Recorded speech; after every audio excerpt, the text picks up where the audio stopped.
اسلام T V one.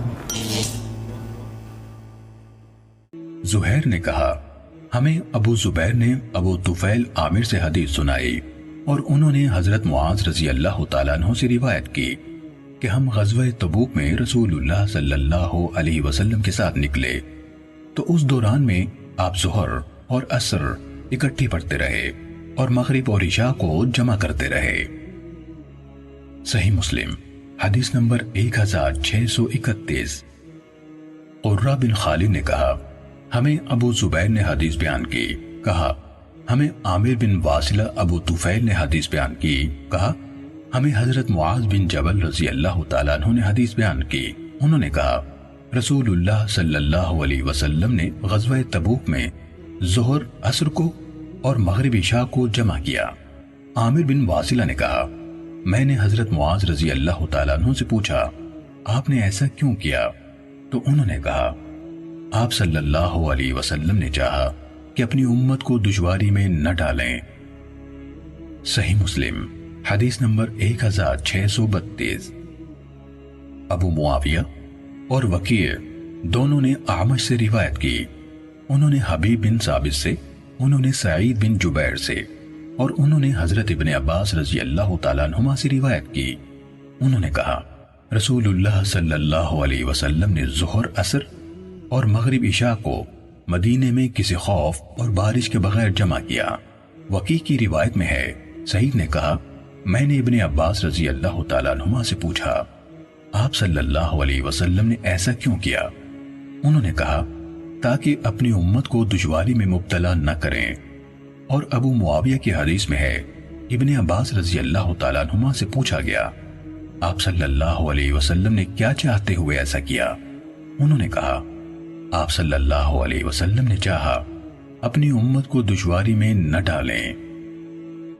صحیح مسلم حدیث number 1633۔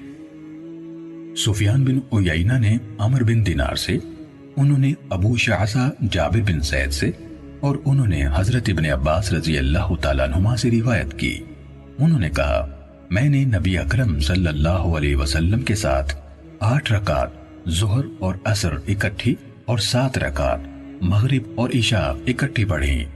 عمر نے کہا میں نے ابو شعثہ جابر بن زید سے کہا کہ میرا خیال ہے آپ نے ظہر کو مؤخر کیا اور عصر جلدی پڑھی اور مغرب کو مؤخر کیا اور عشاء میں جلدی کی۔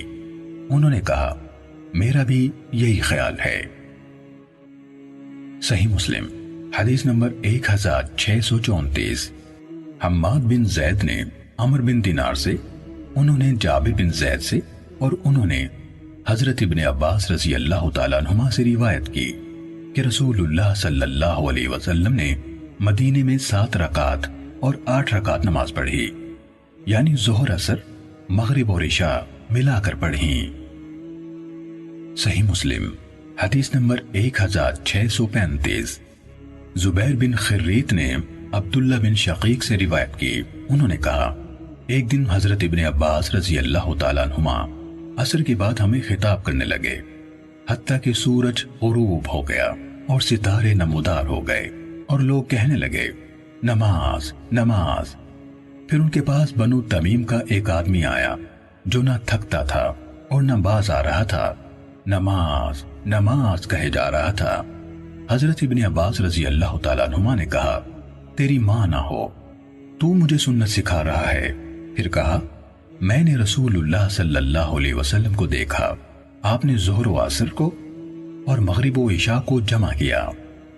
عبداللہ بن شقیق نے کہا تو اس سے میرے دل میں کچھ کھٹکنے لگا، چنانچہ میں حضرت ابو ہریرہ رضی اللہ تعالیٰ عنہ کی خدمت میں حاضر ہوا اور ان سے پوچھا تو انہوں نے ان یعنی ابن عباس رضی اللہ تعالیٰ عنہما کے قول کی تصدیق کی۔ صحیح مسلم حدیث نمبر 1636۔ عمران بن حدیر نے عبداللہ بن شقیق عقیلی سے روایت کی، انہوں نے کہا ایک شخص نے حضرت ابن عباس رضی اللہ تعالیٰ عنہما سے کہا نماز، آپ خاموش رہے۔ اس نے پھر کہا نماز، آپ پھر چپ رہے۔ اس نے پھر کہا نماز، تو آپ کچھ دیر چپ رہے، پھر فرمایا تیری ماں نہ ہو۔ کیا تو ہمیں نماز کی تعلیم دیتا ہے؟ ہم رسول اللہ صلی اللہ علیہ وسلم کے دور میں 2 نمازیں جمع کر لیا کرتے تھے۔ صحیح مسلم حدیث نمبر 1637۔